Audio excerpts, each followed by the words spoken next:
Hey, welcome. So, today we're going to do something a little different. We're going to treat the most powerful tool you own, your brain, like a piece of technology. Seriously, think of it as your own personal operating system. And just like any OS, it can be debugged, optimized, and totally upgraded for peak performance. So, let's dive in and get your system running better than ever. So let me ask you straight up. When was the last time you really thought about the system you're running on? Is it fast? Is it efficient? Is it getting you the results you want? Or is it a little buggy, kind of slow, maybe bogged down by some old outdated code? Let's find out. All right, here's our game plan. First, we're cackling the core engine. That's your why. Then we'll debug the mental software, the actual thoughts you're running. After that, we'll upgrade the user interface, how you communicate with the world. Then we'll install a special performance mode for when the pressure is on. And to wrap it all up, we'll talk about the final upgrade, which is all about keeping the hardware itself in top shape. Okay, first things first. Every powerful computer needs a solid power source, right? Well, for your brain, that power source isn't just about food and sleep. It's your core values. This is the fundamental why that drives literally everything you do. Now, there's actually a whole science behind this, and it's called axiology. It's a field championed by thinkers like Dr. John DeMartini, and it's all about studying what you truly, deeply value. Understanding this is the absolute key to unlocking focus and motivation. Why? Because your brain is hardwired to pay attention to what it thinks is important for you. And this quote from Dr. DeMartini just nails it. When you connect any task, any task to your highest values, you're not just playing a little mind game with yourself. You are literally flipping a biological switch in your brain that unleashes creativity and genius level thinking. It's the difference between forcing yourself to do something and feeling genuinely pulled toward it. So, how do you actually do this? Well, it's surprisingly simple. First, pick a task you absolutely dread. We all have one. Next, pinpoint what you care about most in life, your single highest value. Maybe it's freedom or learning or building a family. Then you force your brain to connect the dots. You ask, how will doing my taxes help me achieve my highest value of freedom? And then you list out 25 to 30 ways.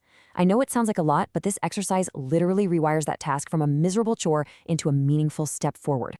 So, a powerful engine is awesome, but it's pretty useless without the right software, right?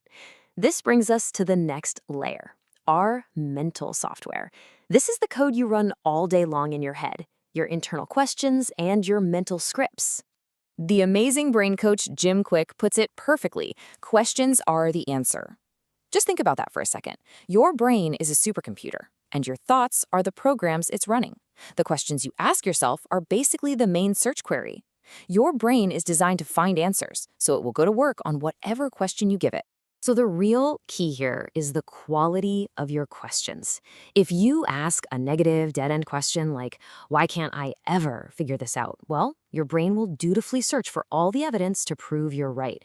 But what if you ask an empowering question? Something like, how can I make this work? Or what's one small step I can take? You're setting your brain on a completely different solution-focused path. You're literally programming it for success. Now, here's the catch. As cognitive scientist Dr. Steven Pinker has pointed out, our brains come pre-installed with some, let's call them buggy bits of code. These are cognitive biases that can really distort our thinking. We seek out information that confirms what we already believe. That's a big one. Just recognizing these built-in bugs is the first crucial step. Self-awareness is like running a diagnostic on your own system.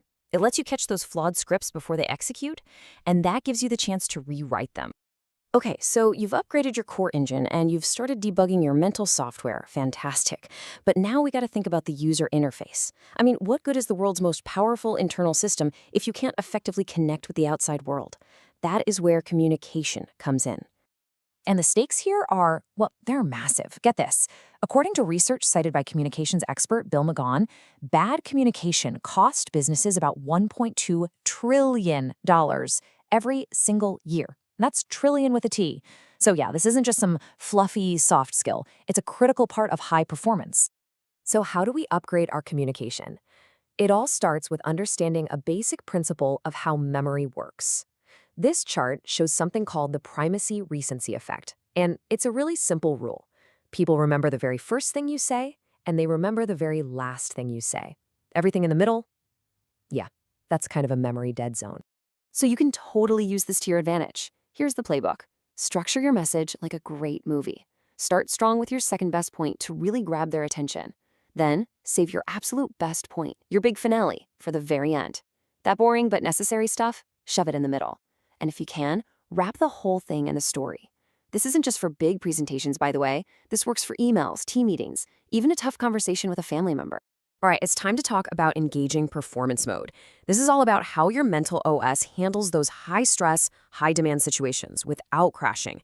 And for this, we're going to borrow some wisdom from finance expert Sebastian Page.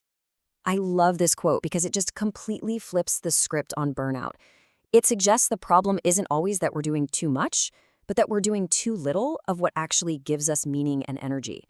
It's a fundamental misalignment with our core values, that engine we talked about right at the start. Okay, but for those moments when the pressure spikes and you feel that panic rising, you need a quick tool. This is it. The 4x4 breathing technique is so simple, but it's incredibly powerful. This little physiological reset slows down your heart rate and basically tells your nervous system, hey, we're safe. It lets you think clearly instead of just reacting. It's like an instant reboot for your emotional state. Now, this is a big one. A huge part of performing under pressure is making good decisions. This table shows a super important idea. You have to separate your decision-making process from the outcome. Think about it. If you have a great process, but you get a bad result, that's a valuable learning opportunity. But if you have a bad process and just get lucky with a good outcome, that's dangerous. It teaches you all the wrong lessons. So always analyze the process, not just the results. All right, we've covered the engine, the software, the user interface, and performance mode. But all of this incredible programming, what's it running on? It's running on a physical piece of hardware, your brain. And just like any hardware, it needs maintenance. As Dr. Scott Scherer reminds us, all of these amazing mental upgrades rely on the physical health of our brain cells. Neuroplasticity, that incredible ability for your brain to rewire itself and learn new things, it just can't happen if the system is deprived of what it needs. You wouldn't expect a supercomputer to run cutting-edge software on a rusty, faulty power supply, right?